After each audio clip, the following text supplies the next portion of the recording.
Unmute myself. Yeah, okay. Thank you, Brian, very much. And we move on then to the Recreational Trails Program, RTP update.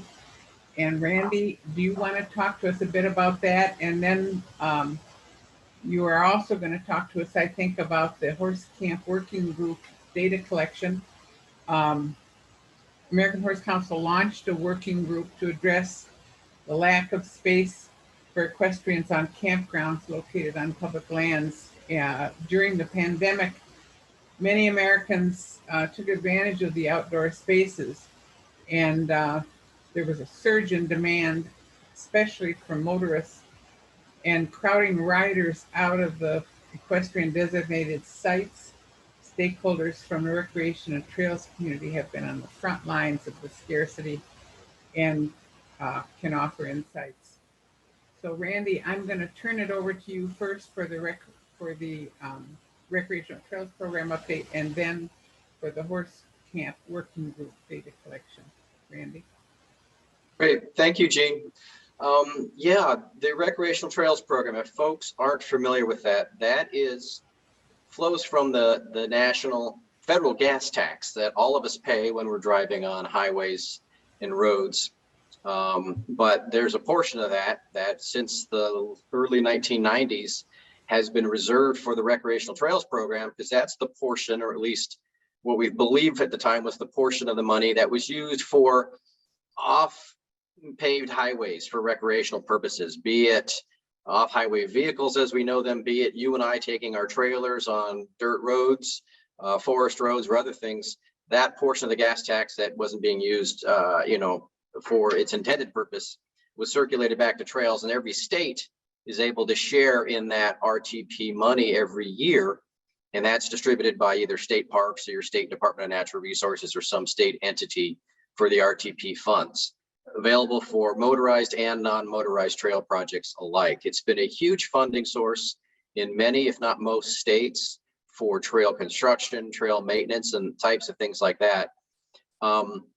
And that authorization, the RTP authorization every 5 years, is part of the transportation bill that's up for reauthorization in Congress. And so we're at that cycle again where that's in play right now, the reauthorization of the transportation bill. And this is separate from the infrastructure bill that Congress is working on too, just the 5-year reauthorization of transportation. RTP is in the mix, and specifically a couple of bills that would improve not only the accountability of RTP, but could improve and enhance the funding, because they're requiring a study to look at the actual share that's being used for these off-paved road purposes. So HR 1868, so HR 1868 in the House is one of those bills that Backcountry Horsemen and Holly and others with her organization are trying to find more co-sponsors in Congress, because this is a bill that could conceivably, if the gas tax study is done, double or triple the amount of RTP funding that flows to states. It reauthorizes the RTP program for another 5 years, and it does a number of other things, including the study that would, by all accounts, because right now RTP is about $84 million a year dispersed among the states. The formula looks like it could be much more. So that's what we want to get some clarity on with that bill. Let me give you an example, or maybe tell you a bit about the HR 1864. It's a bipartisan bill introduced by Representative Peter Welch from Vermont and John Curtis of Utah. It currently has, about 21 co-sponsors. It's not as bipartisan as it should be, because as we know, trails are a bipartisan issue and should be, but it's still a bipartisan bill, which is great. We are working, and I encourage everybody here who's listening to contact their member of Congress and say, please be a co-sponsor of HR 1864, the RTP Full Funding Act. That's critical to get momentum around this bill. But it looks like the way this is going to go down in this Congress, my understanding is, yes, there's the infrastructure package that Congress is working on, that huge dollar amount that you've been hearing about in the news, but there's also the transportation reauthorization, which is a separate thing. And the RTP is a part of, well, it could be conceivably both, but right now it's in the transportation reauthorization. And it's looking like, you know, you don't typically think of trails as transportation, but there's been a 10% set aside for transportation alternatives, largely around urban areas, big cities and stuff in terms of biking, walking paths.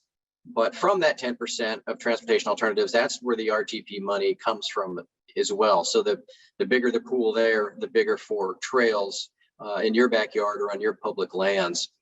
I'm just looking at the list of co-sponsors and just encourage people to look up under, you know, congress.gov, HR 1864, who's co-sponsoring it now and who isn't. And if your member of Congress isn't on that list, really encourage them to get on board and to do it soon is the call. We're a member of the Coalition for Recreational Trails, CRT, and that is a ad hoc group of trail organizations that does nothing but, you know, advocate on behalf of the recreational trails program.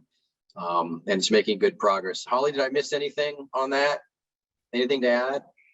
No, I think you did a great job, Randy, covering all the bases. All right, unless there's questions, I haven't been, doesn't look like there's anything in the chat there. I think, Gene, that would be an update unless there's any questions from folks.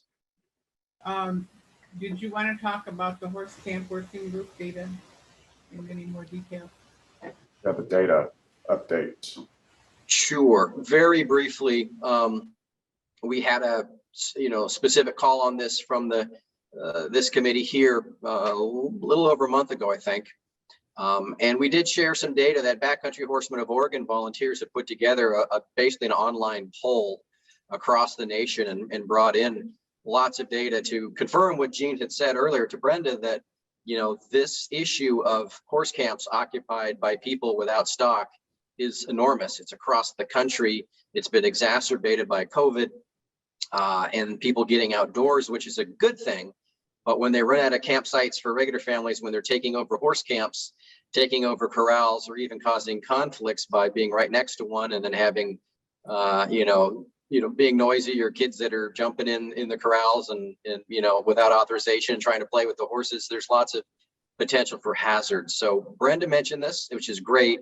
When we brought it to the Forest Service, because we think the problem, well, it occurs on federal public lands and state, parks and whatnot. But in terms of this committee and our reach, we can primarily try to shift things at the federal level first to see if other states take notice. But Brenda, representative of the Forest Service, where we think the issue is the most acute, has already, as she mentioned, taken some actions, and they're trying to come up with best practices. There are other ways to do this, that we're looking at. Probably, it's certainly not going to be a federal law. I can't imagine passing a bill that would make it illegal for people to camp in a horse camp. That's the last thing you want to do, is take a family on vacation. But the issue is severe enough that it's turned away a lot of our people that have had to drive, hundreds of miles to another campsite or return home, with their trailers. We would love to get data collection for this field season. It's going to be difficult to pull off, but we are going to ask our volunteers, importantly, to take pictures. If you and anyone here on this meeting, to document where you've been displaced, what forest it is, what state park it is, when it was, how many sites were occupied by people without stock, and what you had to do, if you had to leave, if you had to find someplace else. But importantly, getting pictures to characterize the situation, because I've heard some pretty crazy stories about the giant parties and kite flying right over the horses and stuff, and lots of things. But without a picture, without documentation, it's hard to make the case other than anecdotally. And even a picture is an anecdote, but it's compelling in many ways. So we're going to try to get our volunteers to, document as much as they can, but it's not something people want to do. If they're pulling up, after driving, and they're not going to, pull out their camera and start taking pictures of people in their campgrounds. But we have to find a way, and we're trying to get the word out that we need to document the extent of the problem to be able to, push other agencies in the same direction as the Forest Service and being helpful in trying to solve this problem. So unless there's questions, Gene, I think that's a quick summary of the Horse Camp Working Group. I don't see any questions on our chat just now, so with our great thanks, Randy, for your work that you do. Um, we'll proceed to other business.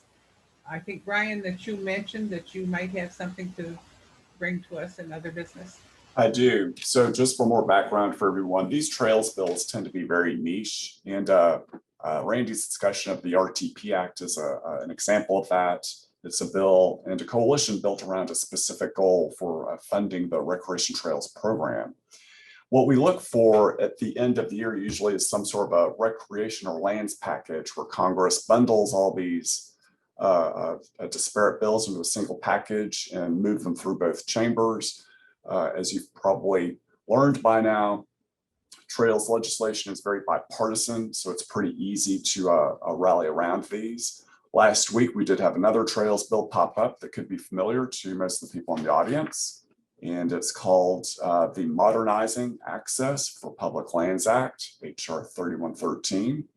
And the measure has been offered once again by Congressman Blake Moore of Utah, and it would require the Secretary of the Interior, the Secretary of the Agriculture, and the Assistant Secretary of the Army for Civil Works to digitize mapping data relating to public access to federal land for outdoor recreation. We're currently reviewing the text, and we might submit a letter to the committee to urge clarifications for horseback riding, assuming this new version is identical to last year's bill. A previous version of the bill identified classes of vehicles such as bikes and motorcycles, and they didn't refer to actually specific activities. So we're going to make sure that the text, if it doesn't have this already, would address horseback riding. Stay tuned for details as we communicate next steps. And the whole theory or idea of recreation or lands package is something that's actually being discussed, and it's an obvious next step to move all these bills that we've talked about forward this year.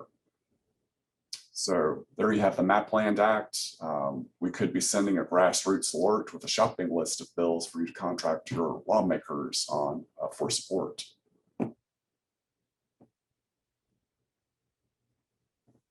I've got to get a lot quicker with my finger on the mute and unmute. I can tell that. Yeah, I have to mash mine a couple of times. Thank you, Brian. Is that all for new business, or does anyone else have anything they want to bring forward? If not, I just want to thank everyone who has participated today, and also everyone who has tuned in and listened. There was just such a lot of good information here, and I'm so pleased that everyone tuned in. I'm going to now close this session. We need to go into closed session. We will end the open session and proceed to closed session. So Julie, do you want to tell them how to do that? Yep, sure. So before everybody starts to drop off, just a reminder that our next sector that we're going to be talking with is the Show and Competition Committee. That's starting at noon Eastern time. So I encourage you to come back and join us for that. We've got some great topics, and we have some good guest speakers with us. But Jean's committee, which is the Recreation Trails and Land Use Committee, double check behind me, Brian. If you are not a committee member, please drop off of this Zoom link and come back at noon for the next committee meeting. And Jean, if you'll give me just a second, I will monitor that we've got just the committee left.